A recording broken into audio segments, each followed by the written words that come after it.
BRS నాయకులు కావాలని రాజకీయ దురుద్దేశంతో లేనిపోని ఆరోపణలు చేసుకుంటూ ప్రజాపాలన గ్రామ సభలలో ఆందోళన చేస్తున్నారే తప్ప ఎక్కడా కూడా ప్రజలు ఆందోళన చేయడం లేదని టీపీసీసీ సంయుక్త కార్యదర్శి దేవులపల్లి యాదగిరి అన్నారు.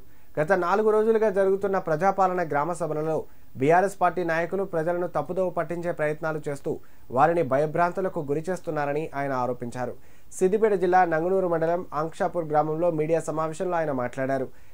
గ్రామాన నిర్వహిస్తున్న ప్రజాపాలన గ్రామ సభలకు ప్రజలు కాంగ్రెస్ ప్రభుత్వాన్ని స్వాగతిస్తూ భాగస్వాములు అవుతున్నారని, ఎక్కడా కూడా అసలైన ప్రజలు నిరసనలు ఆందోళనలు చేయడం లేదని, అది కేవలం బీఆర్ఎస్ నాయకులు కార్యకర్తలు గొడవలు సృష్టిస్తూ కాంగ్రెస్ ప్రభుత్వంపై నిందలు మోపుతున్నారన్నారు. కాంగ్రెస్ ప్రభుత్వం ప్రజా సంక్షేమం కోసం పాటుపడుతుంటే బీఆర్ఎస్ నాయకులు జీర్ణించుకోలేకపోతున్నారని విమర్శించారు. సమావేశంలో కాంగ్రెస్ పార్టీ నాయకులు విక్రమ్ రెడ్డి, శ్రీనివాస్, కిషన్, నరసింహారెడ్డి పాల్గొన్నారు. కండ్లల్లో నిప్పులు పోసుకొని మరి ఈరోజు ప్రజలకు సంక్షేమ పథకాలు అందకుండా ఆందోళన చేస్తున్నాం.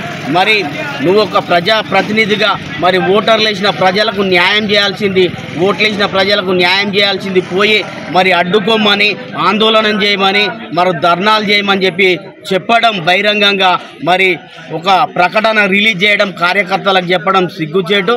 నువ్వైతే మనిషివైతే నువ్వు కార్యకర్తలకు ఏం చెప్పాలి, సంక్షేమ పథకాలు ప్రతి ఒక్కరికి అందే విధంగా సూచనలు అందియాలని చెప్పాలి తప్ప మరి ఒక దిక్కు కాంగ్రెస్ ప్రభుత్వం ప్రజల కోసం ప్రజా సంక్షేమం కోసం పాటుపడుతూ ఉంటే మరి సిగ్గుశరం లేకుండా ఆందోళన చేస్తూ అడ్డుకోమనడం ఇది సరైన కాదు. ఇప్పటికైనా నీ బుద్ధి మార్చుకో, మరి రెచ్చగొట్టే రాజకీయం బంద్ చేసుకో.